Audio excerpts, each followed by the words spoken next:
Atelier 1, on commence peut-être à évoquer. Alors, on le rappelle, toutes les questions qui étaient dans l'atelier 1 étaient dans l'atelier 2, 3, 4 et 5. Donc on est sur un système en miroir. On n'est pas dans l'ordre des ateliers. Voilà, ou pas dans des ateliers, mais on va les restituer, peu importe ce qu'il y a. C'est qu'on va devoir s'adapter, évidemment, si quelque chose a été dit sur un atelier, on va compléter. Alors, on va essayer, parce que c'est toujours long ces moments-là. Donc nous, on va vous faire part de 2 questions. Les autres ateliers vont compléter sur d'autres. Enfin voilà, on va essayer d'être... Donc la première question, c'était comment amener les élèves à envisager la question de la rénovation énergétique de manière décloisonnée. Alors nous, ce qu'on a dit, c'est que la première chose, c'est quelque chose au niveau établissement. Il y a des labels E3D, comme un peu le label des lycées des métiers. Donc ça pouvait être une bonne chose. Ça intervient au niveau du projet établissement, l'équipe éducative, les élèves, les familles, les personnels techniques. On a mis en avant la démarche de projet avec une problématique en lien avec le vécu des élèves.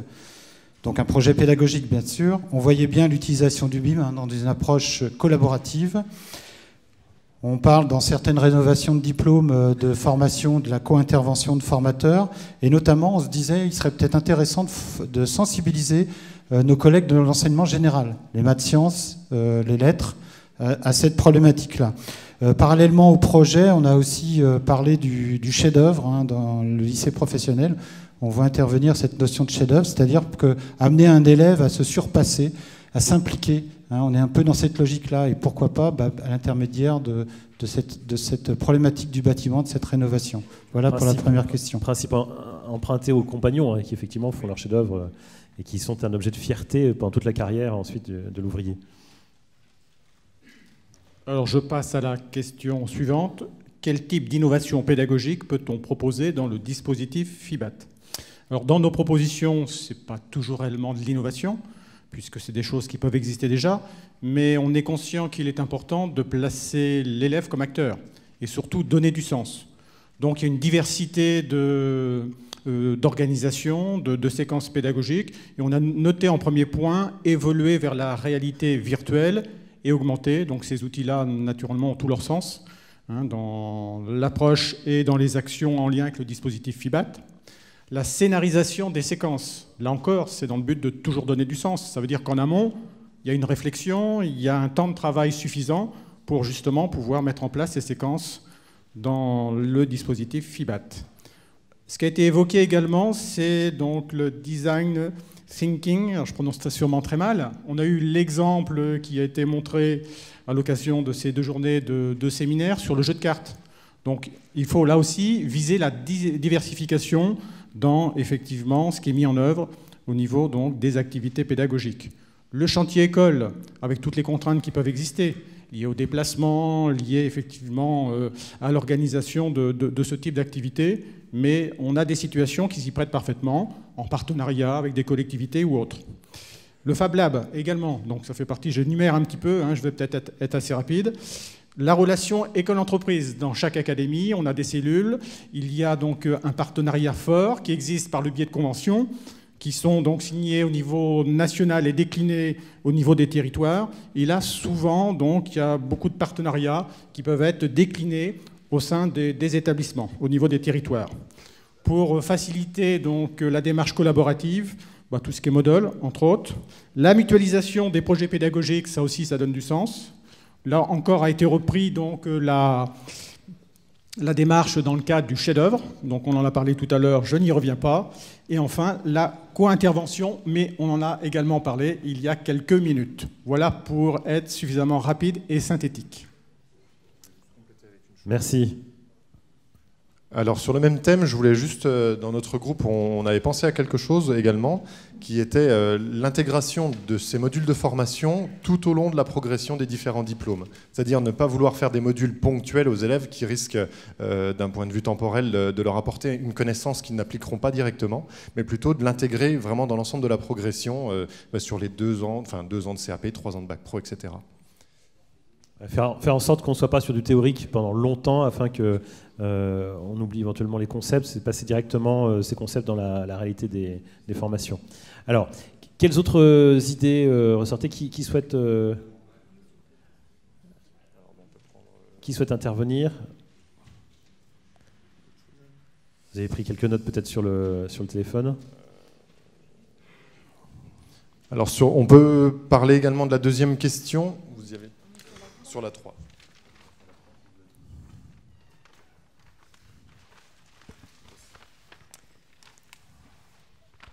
Alors nous, on a imaginé, enfin on n'a pas imaginé, on a repris par rapport aux interventions de toutes ces 2 journées, utiliser des visites ou des interventions en réalité virtuelle, mais aussi des visites réelles qui nous paraissent importantes de ne pas être séparées du terrain.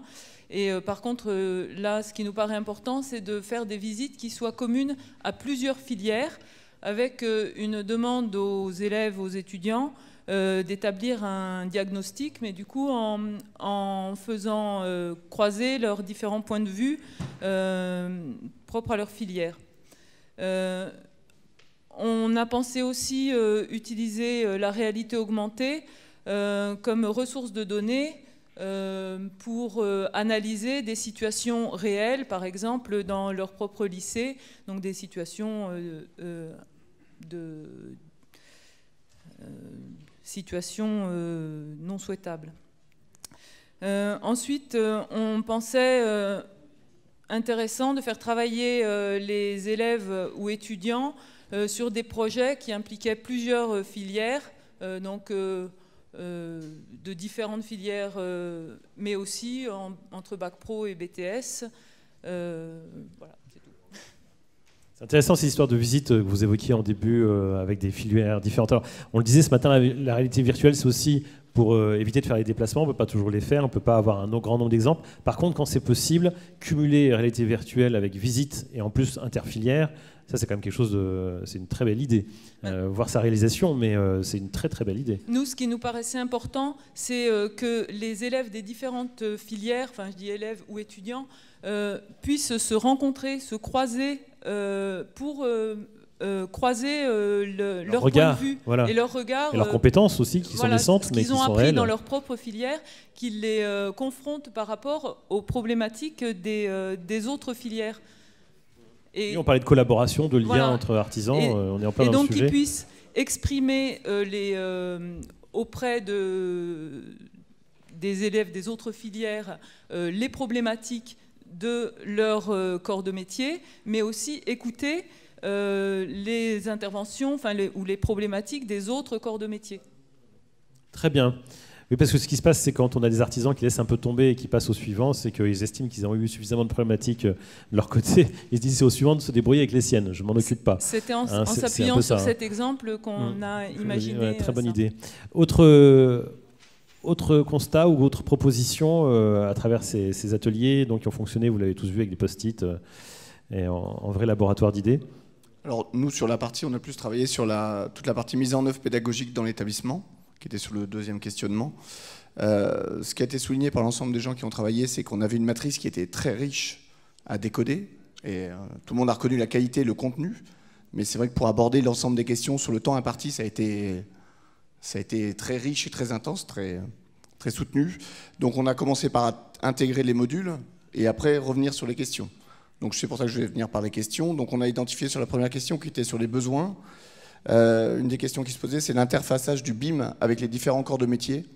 Donc autant on le voit dans tout ce qui va être conception, mais dans les métiers qui concernent l'électricité, tout ce qui est CVC, etc., comment le BIM peut être utilisé dans les enseignements. On a beaucoup insisté aussi sur la mise en pratique qui concerne le module M2, sur tout ce qui est partie réalisation de ventilation, réalisation d'éclairage, etc. Donc là, on avait éventuellement eu l'idée d'un volume réel, donc une habitation en fait, recréée à une échelle 1, ou alors plus simplement une maquette qui permet de traiter et de mesurer tous ces tests d'étanchéité et de qualité de réalisation. Sur la question 3, qui était sur les leviers, sur le module M1, on a souligné l'intérêt qu'on pouvait avoir à avoir des intervenants extérieurs qui viennent présenter les qualités de réalisation, comme on a pu avoir hier après-midi. On a trouvé que c'était assez riche et très bien parlant, au niveau des élèves notamment. Et puis on a insisté sur l'aspect co-intervention et interdisciplinarité. Dans les corps de métier, ça nous paraissait important d'intervenir auprès de nos futurs collègues ou nos futurs jeunes sur 2 éléments différents. Donc un électricien avec un élément structure ou un CVC avec un élément structure. Et puis en question 4, sur les freins, pour l'instant, le manque de ressources BIM, proprement dit dans les différents éléments. Quelles sont les ressources BIM qu'on aura à disposition? La question qui s'est posée aussi, en quoi le BIM est une plus-value pour les métiers? Donc, dans certains secteurs, on s'interrogeait sur le fait qu'est-ce que le BIM peut apporter dans la réalisation. C'est quand même une très bonne question, parce qu'on s'est posé la question aussi dans les premiers jours, c'est le numérique, oui, encore faut-il une valeur ajoutée, et c'est la finalité qu'il faut regarder. Donc ça mérite d'interroger ça, parce que quand il n'y a pas de valeur ajoutée... Voilà, pour résumer, si c'est faire du BIM pour faire du BIM, il faut qu'il y ait une réelle plus-value et qu'il puisse se mesurer sur le terrain. C'est lié à la dimension durée de vie du bâtiment. Oui. C'est pas que la construction. Et puis à la fin, le dernier élément, c'était le coût des équipements. Voilà. Parce que si on parle de structure, soit échelle 1 ou maquette, pour réaliser l'installation, le coût risque... Et comment on le déploie sur l'ensemble des académies? Est-ce qu'on le déploie dans certains lycées, dans tous les lycées? Voilà. Avant de parler du coup, vous parliez des interventions de professionnels. Voilà, je crois que ça intéresse tout le monde d'écouter Emmanuel Adam dire lundi matin, j'avais ça, lundi après-midi, j'avais ça. Et je pense que les jeunes se projettent facilement sur ce genre d'exemple. Et en plus, ça leur permet de se projeter aussi dans leur métier en se disant tiens, je suis peut-être pas loin d'aboutir, je vais être bientôt sur le terrain. Et ça, je trouve que c'est une illustration qui était riche chez nous, là, en séminaire, mais qui peut être aussi très riche concernant les jeunes. Cédric Dubanowski, peut-être sur la question des coûts. Alors, c'est une question très large, mais est-ce qu'on a déjà quelques éléments ou est-ce que ça va être un sujet à travailler? C'est une question délicate que je vous pose forcément, mais... La question va se poser. Sur la question des coûts, il y a une enveloppe globale qui est définie dans le cadre de la convention FIBAT pour 3 axes, formation initiale, formation continue, puis des actions transversales. La ventilation du budget à l'intérieur n'est pas fixée puisque ça va dépendre en fait du niveau d'attente des productions qui vont être faites sur les différents modules. Si on a des modules qui sont, pour caricaturer, si on fait que des PDF, on sait qu'on va récupérer entre guillemets des potentialités de financement pour faire d'autres choses. Si maintenant on développe des modules complexes avec du digital, de la réalité augmentée, virtuelle, etc.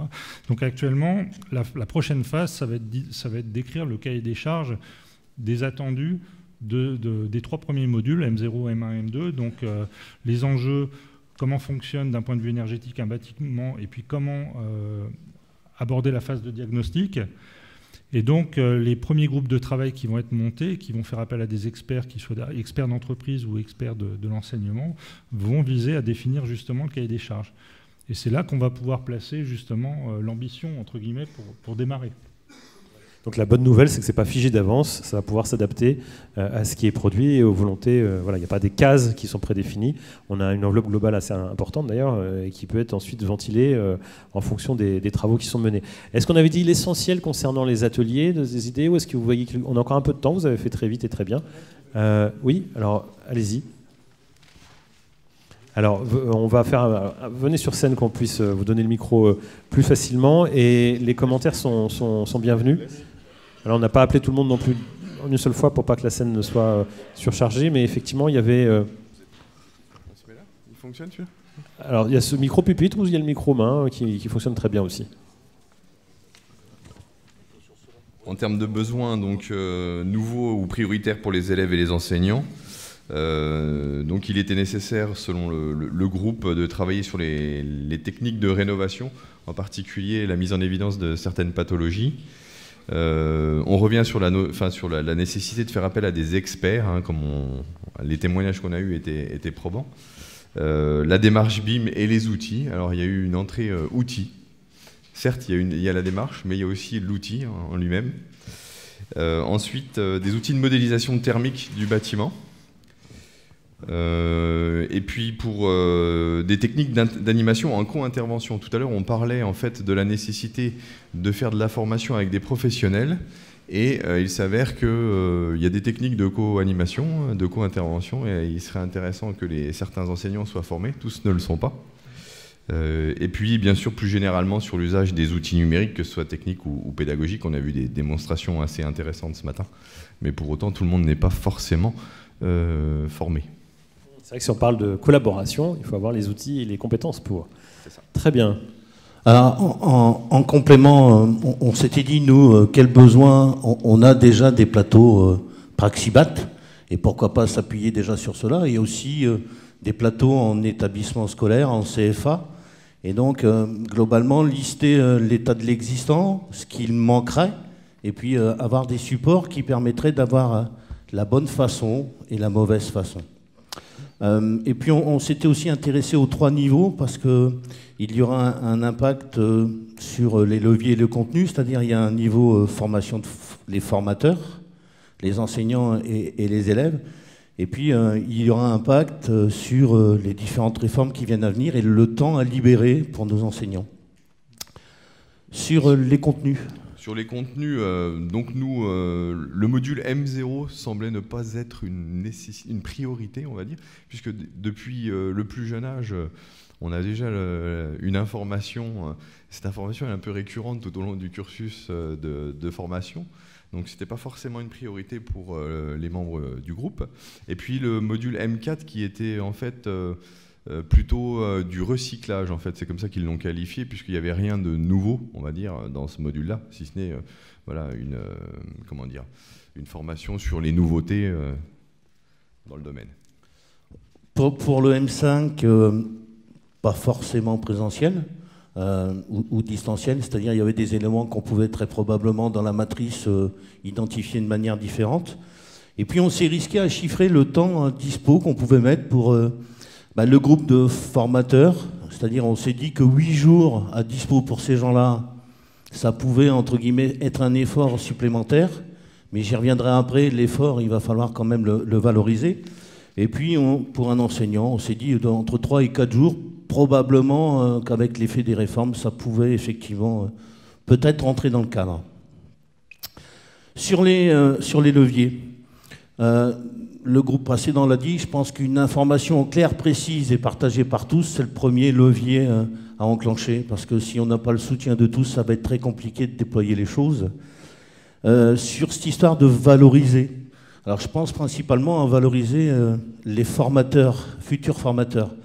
Alors on pourrait penser financièrement, mais moi je me dis, pourquoi pas une certification du type habilitation genre Praxibat.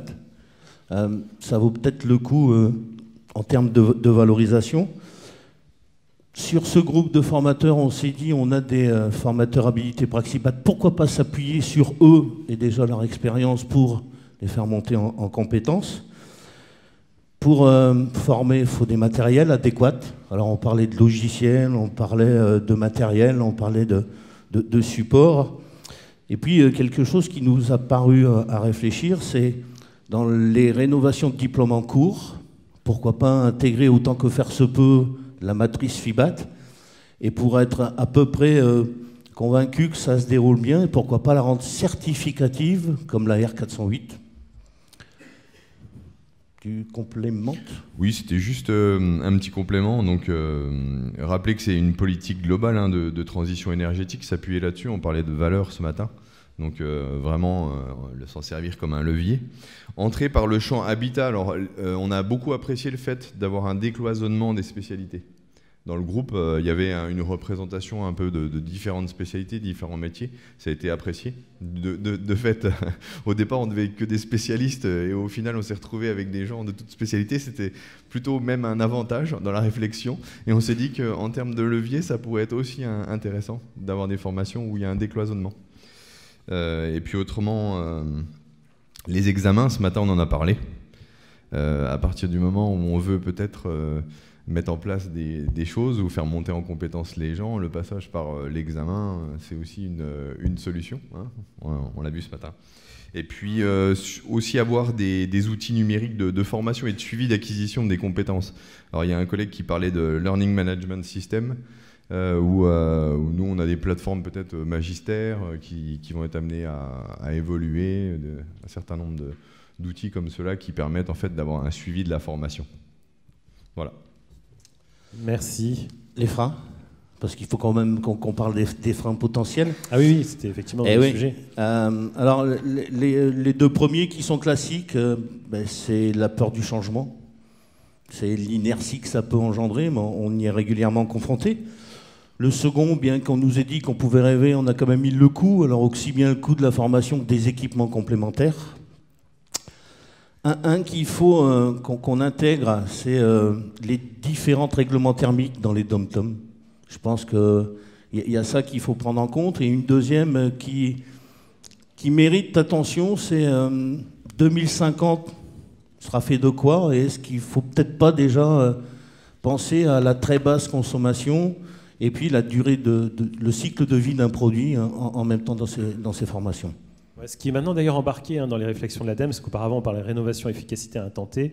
Aujourd'hui, on pense à la durée pour une analyse du cycle de vie complète entre justement les objectifs de rénovation, les matériaux et les moyens techniques qu'on met à disposition, parce qu'il y a notamment un sujet sur les ventilations mécaniques, on l'a vu sur l'entretien, mais même sur la durée de vie de ces équipements qui tournent 24/24. Donc effectivement, il y a des sujets vraiment là-dessus pour aller sur des bâtiments qui sont rénovés avec une empreinte carbone pas trop forte quand même. Là, on est quelquefois dans des situations où c'est pas bon. Très bien, merci beaucoup. Alors, juste un point de vigilance aussi par rapport à la collusion possible avec la réforme de la voie technologique. Il y a des inquiétudes qui montent chez certains enseignants. Donc le fait d'avoir un dispositif supplémentaire à mettre en place. Et puis les temps de formation qui peuvent être annoncés, qui sont conséquents. Et voilà, qui inquiètent un petit peu les enseignants. Et un outil, il faudrait absolument avoir un outil de positionnement des compétences, parce que là, il y a un certain nombre de modules qui sont proposés, sauf qu'il faut qu'on soit sûr au départ, en fait, des compétences dont disposent les enseignants. Voilà. C'est déjà un état des lieux des compétences. Ouais, pour les sécuriser, voilà, et puis leur montrer que c'est un complément de formation et qu'ils vont monter en compétences, voilà, et qu'ils ne vont pas refaire des choses qu'ils maîtrisent déjà. Voilà, ça peut effectivement éviter les inquiétudes et puis partir du bon moment, de la bonne étape dans la formation. Est-ce qu'on a fait à peu près le tour des préconisations? Est-ce que vous vouliez revenir sur certains points?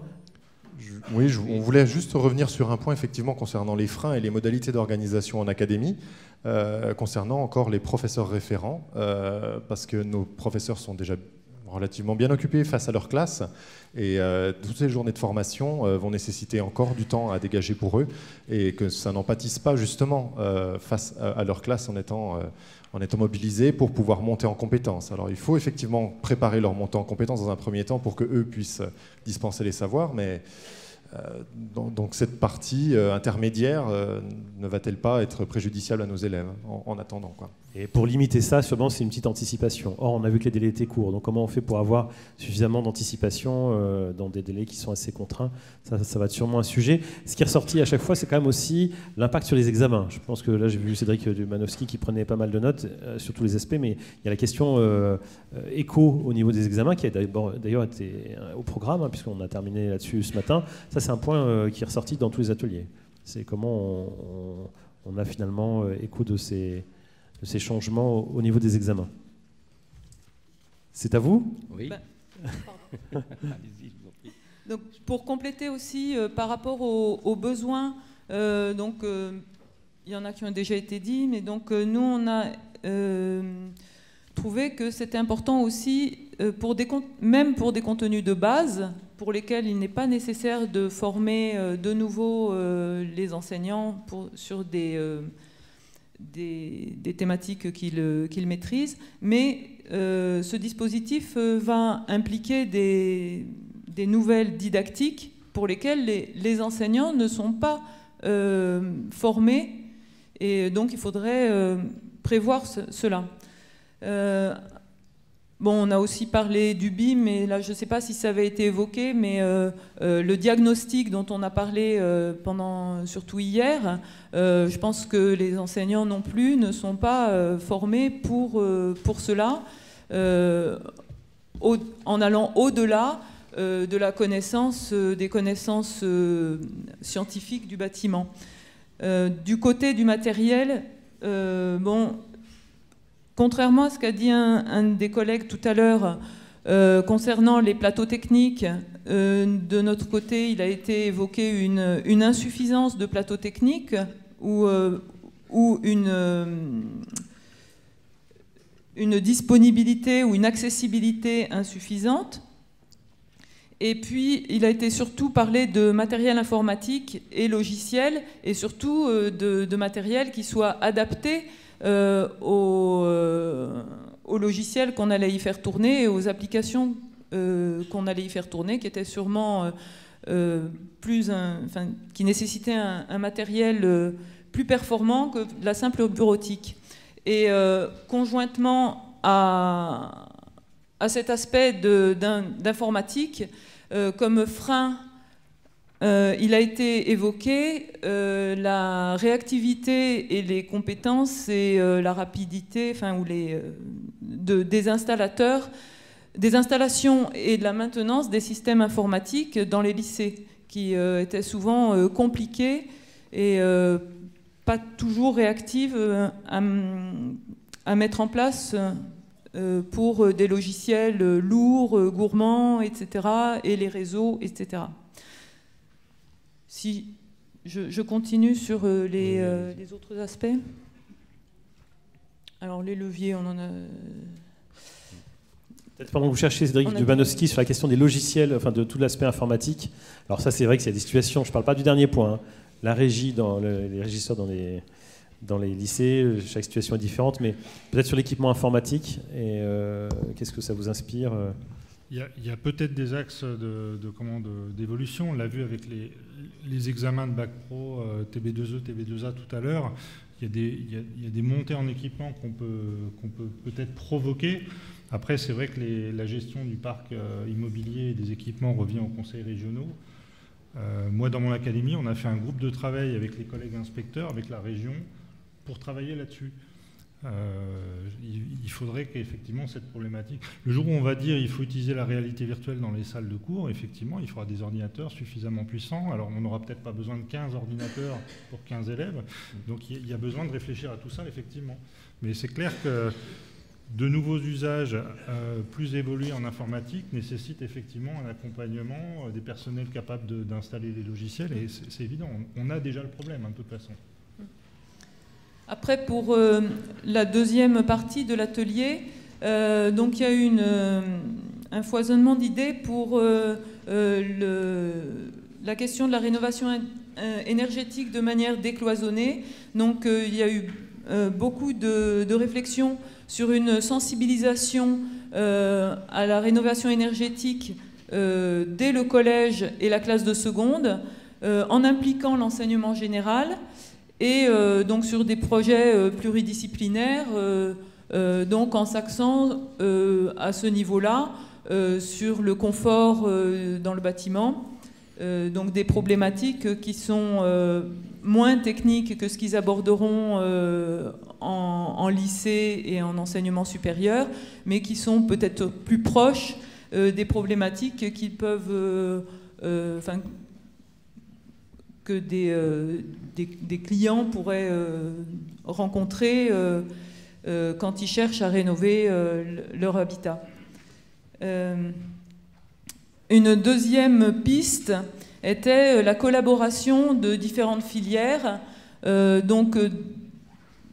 et que ce soit du BTS ou du Bac Pro, ou les deux ensemble, et donc que ce soit sur des analyses d'interface, donc du coup avec une nécessaire collaboration entre les étudiants sur la détection et puis aussi le traitement de ces interfaces, et puis aussi sur la réception des supports, donc de faire travailler les élèves ou étudiants sur la réception du support sur lequel eux vont travailler, en reprenant l'exemple d'hier sur la pose d'une menuiserie, donc amener les élèves à réfléchir sur quel état du support, bon,